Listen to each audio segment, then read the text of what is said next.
gas contract. Yes, but after that, he broke this ceasefire. He killed our people, and he didn't exchange prisoners. We signed the exchange of prisoners, but he didn't do it. What kind of diplomacy, JD, you are speaking about? What do you mean? I'm talking about the kind of diplomacy that's going to end the destruction of your country. Yes, but if you Mr. President, with respect, I think it's disrespectful for you to come into the Oval Office and try to litigate this in front of the American media. Right now, you guys are going around and forcing conscripts to the front lines because you have manpower problems. You should be thanking the President for trying to bring it into this conflict. Have you ever been to Ukraine? Did you see what problems we have? I have been to. I've actually watched and seen the stories, and I know what happens is you bring them on a propaganda tour, Mr. President. Do you disagree that you've had problems bringing people in your military? And do you think that it's respectful to come to the Oval Office of the United States of America and attack the administration that is trying to prevent the destruction of your country? A lot of questions. Let's start from the beginning. Sure. First of all, during the war, everybody has problems. Even you, but you have nice ocean and don't feel now, but you will feel it in the future. God bless. You don't know that. God bless. You don't God know. bless. You will not have a war. Don't tell us what we're going to feel. We're trying to solve a problem. Don't tell us what we're going to feel. I'm not telling you. Because you're in no position to dictate that. That's exactly what you're doing. You're in no position to dictate what we're going to feel. We're going to feel very good. We're going to feel very good and very strong. You're right now not in a very good position. You've allowed yourself to be in a very bad position, and he happens to be right about it. it. From the very beginning of the war. You're not in a good position. You don't have the cards right now.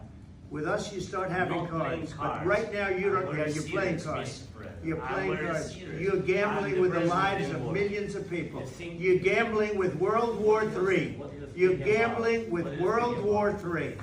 And what you're doing is very disrespectful to the country, this country.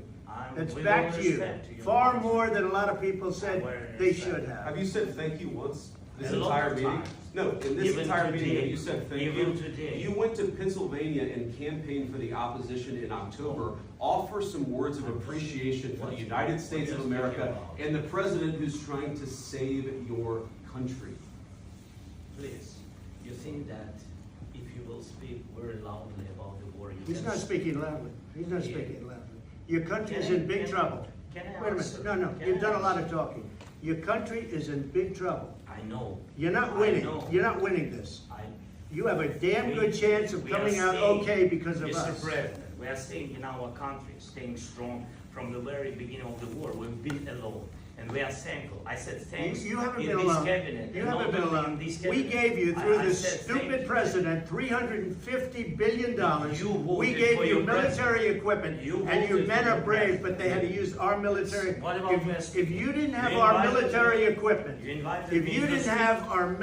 equipment, this war would have been over in 2 weeks. In 3 days, I heard it from Putin. In 3 days. This is something maybe less. In 2 weeks, of course, yes. It's going to be a very hard thing to do business like this. Again, just say thank you. I said a lot of times to American people. Accept that there are disagreements, and let's go litigate those disagreements rather than trying to fight it out in the American media when you're wrong.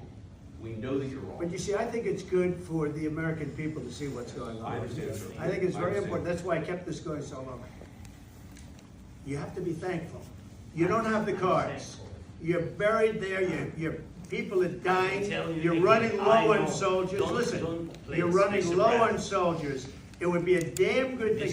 And then you tell us, I don't want a ceasefire. I don't want a ceasefire. I want to go and I want this. Look, if you could get a ceasefire right now, I tell you, you take it so the bullets stop flying and your men stop getting killed. Of course, we want to stop the war. But you're saying you don't want a ceasefire. I want a ceasefire because you'll get a ceasefire faster than an agreement. Ask our people about a ceasefire, what they think. That wasn't with me. That wasn't with me. That was with a guy named Biden, who was not a smart person. That was with Obama. It was your president. Excuse me. That was with Obama, who gave you sheets, and I gave you javelins. Yes. I gave you the javelins to take out all those tanks. Obama gave you sheets. In fact, the statement is, Obama gave sheets and Trump gave javelins. You got to be more thankful, Because let me tell you, you don't have the cards. With us, you have the cards. But without us, you don't have any cards. One more question to Mr. Vice President.